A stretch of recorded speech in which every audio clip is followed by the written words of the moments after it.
Chapter 25. Now when Festus set foot in the province, after 3 days he went up to Jerusalem from Caesarea.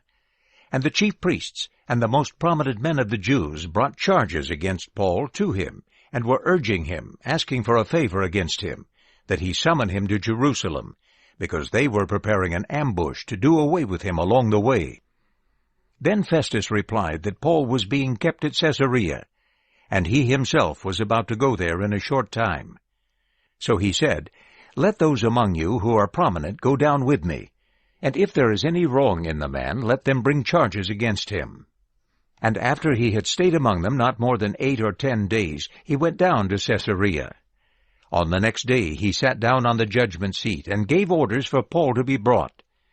And when he arrived, the Jews who had come down from Jerusalem stood around him, bringing many and serious charges that they were not able to prove, while Paul said in his defense, "Neither against the law of the Jews, nor against the temple, nor against Caesar have I sinned with reference to anything." But Festus, because he wanted to do a favor for the Jews, answered and said to Paul, "Are you willing to go up to Jerusalem to be tried before me there concerning these things?" But Paul said, "I am standing before the judgment seat of Caesar, where it is necessary for me to be judged. I have done no wrong to the Jews, as you also know very well. If then I am doing wrong and have done anything deserving death, I am not trying to avoid dying. But if there is nothing true of the things which these people are accusing me, no one can give me up to them. I appeal to Caesar." Then Festus, after discussing this with his council, replied, "You have appealed to Caesar. To Caesar you will go." Now after some days had passed, King Agrippa and Bernice arrived at Caesarea to welcome Festus. And while they were staying there many days, Festus laid out the case against Paul to the king, saying, "There is a certain man left behind by Felix as a prisoner, concerning whom, when I was in Jerusalem, the chief priests and the elders of the Jews presented evidence, asking for a sentence of condemnation against him. To them I replied that it was not the custom of the Romans to give up any man before the one who had been accused met his accusers face to face, and received an opportunity for a defense concerning the accusation. Therefore, when they had assembled here, I made no delay. On the next day I sat down on the judgment seat, and gave orders for the man to be brought. When they stood up, his accusers began bringing no charge concerning him of the evil deeds that I was suspecting. But they had some issues with him concerning their own religion, and concerning a certain Jesus, who was dead, whom Paul claimed to be alive.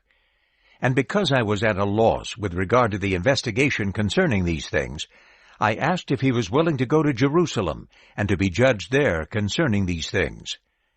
But when Paul appealed that he be kept under guard for the decision of His Majesty the Emperor, I gave orders for him to be kept under guard, until I could send him to Caesar. So Agrippa said to Festus, "I want to hear the man myself also." "Tomorrow," he said, "you will hear him." So on the next day Agrippa and Bernice came with great pageantry, and entered into the audience hall, along with military tribunes, and the most prominent men of the city. And when Festus gave the order, Paul was brought in. And Festus said, "King Agrippa, and all who are present with us, you see this man about whom the whole population of the Jews appealed to me, both in Jerusalem and here, shouting that he must not live any longer.